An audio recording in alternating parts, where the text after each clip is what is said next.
Hi guys, it's Miss Right here, up with the next edition of Read Aloud, The Thief of Always, Chapter 12.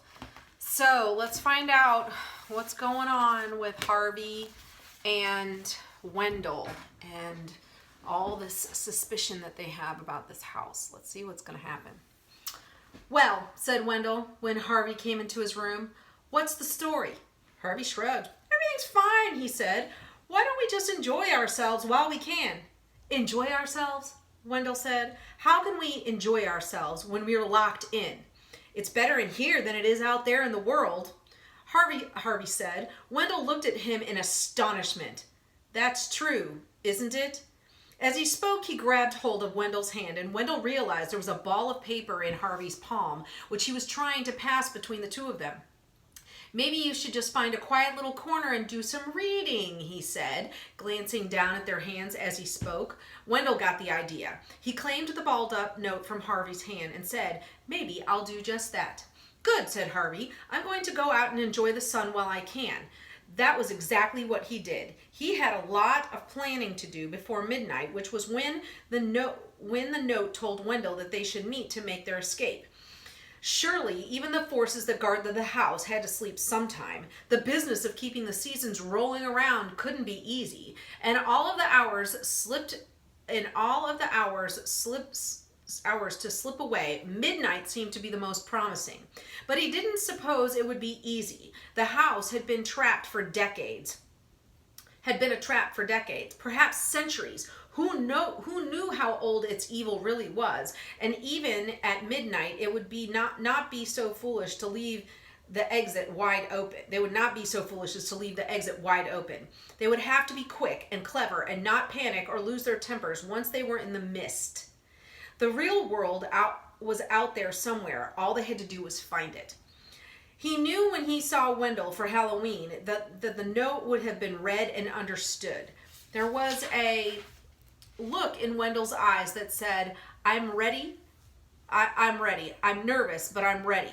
The rest of the evening passed for the two of them like the performance of a strange play in which they were two actors, and the house, and whoever haunted it, was the audience. They went about enjoying themselves as though this was a night like any other, heading out to play trick-or-treat with a show of loud laughter, even though they were both shuddering in their borrowed shoes.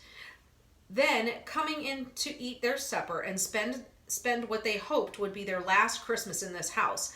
They opened their presents, a mechanical dog for Wendell and a magician's kit for Harvey, and their good nights to Miss Griffin. Goodbye, of course, not good night, but Harvey didn't dare let her know, and then he went to bed. The house grew quieter and quieter still. The snow no longer sighed at the sill, and nor the wind in the chimney. It was Harvey's thought, the deepest silence he'd ever heard, so deep that he could hear his heart beat in his ears, and every wrestle of his body against the sheets sounded like a roll of the drums. A little before midnight, he got up and dressed, moving slowly and carefully so as if to make as little noise as possible.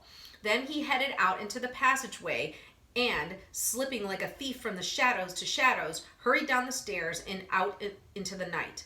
He left not by the front door, it was heavy and creaked loudly, but by the kitchen door, which brought him out to the side of the house.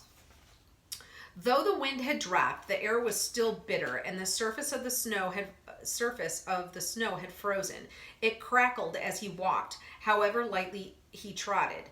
But he was beginning to hope that the eyes and ears of the house were indeed closed for the hour.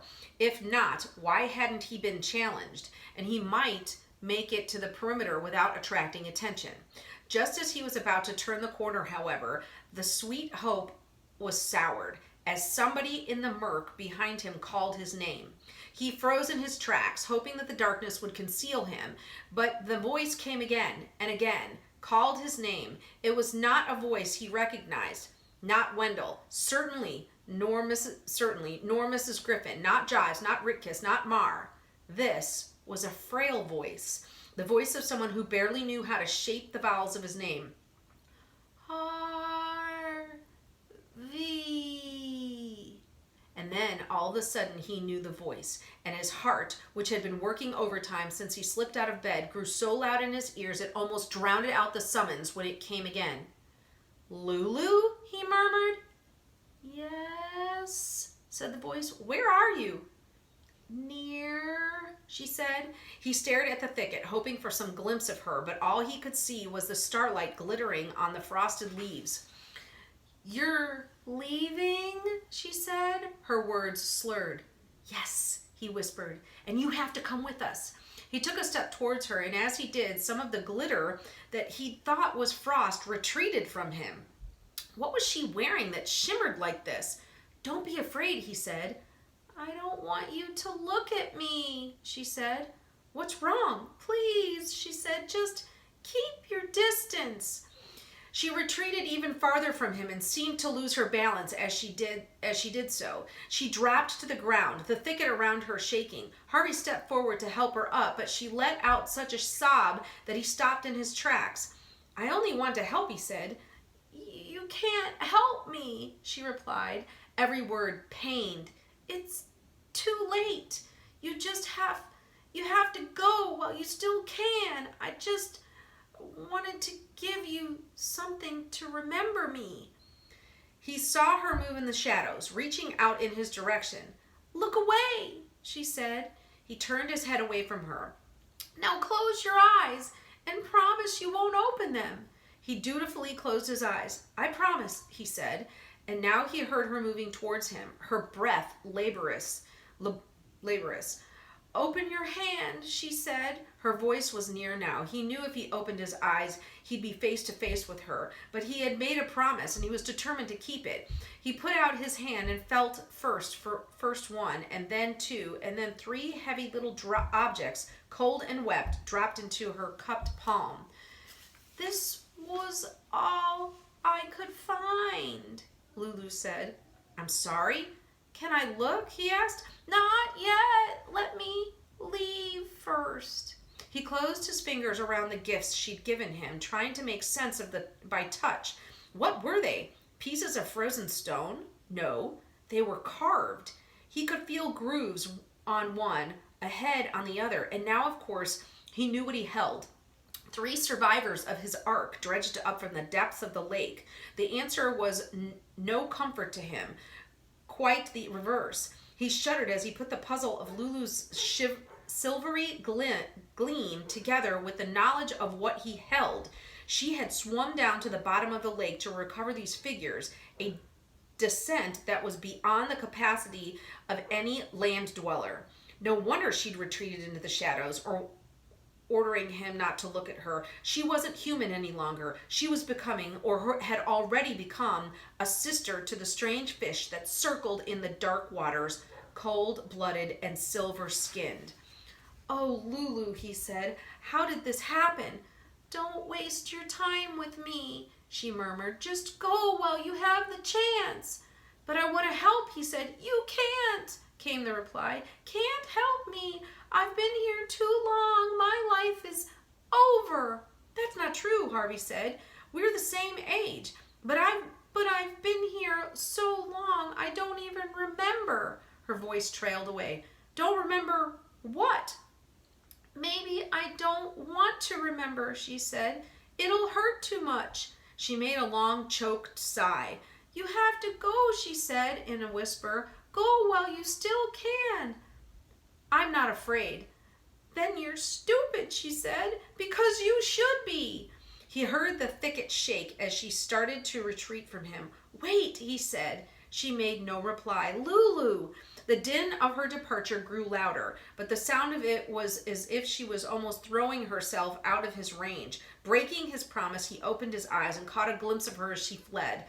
A shadow in the shadows, no more. He started after her, not knowing what he would say or do when he caught up to her, but knowing he'd never forgive himself if he didn't show some help. Maybe if he persuaded her to go with him out of the shadows of the house, its vicious magic would be undone. Or maybe he could find some doctor for her in the outside world that could cure her of this malformation. Anything rather than leaving her to return to the lake. Its waters were in view now, gleaming dark beyond the branches of the thicket. Lulu had reached the bank, and for a moment the meager starlight found her.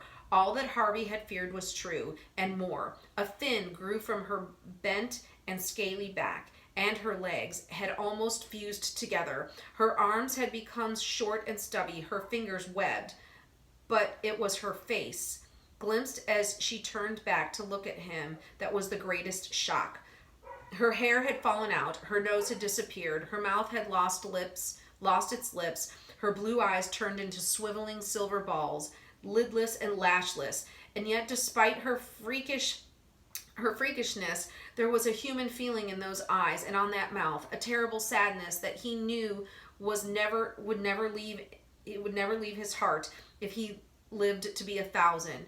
"You were my friend," she said as she teetered on the bank. "Thank you for that." And then she tumbled into the water. He went to the edge of the lake at a dash, but by the time he reached the place from which she dived, the ripples were disappearing and the bubbles breaking. He watched the icy waters for a minute more, hoping she would see him and surface, but she was gone where he couldn't follow, and that, it seemed, was the end of it. Clutching her gift to him like a talisman, he trudged away from the lake and down the lawn to keep his rendezvous with Wendell. Yikes! She turned into one of the fish! I can't believe it. Here is a picture. I'll let you see it. Can you see her? Oh, poor Lulu. Poor Lulu. Well, guys, that's it. That was kind of a long chapter for today. I hope that you have a wonderful day, and I will see you tomorrow.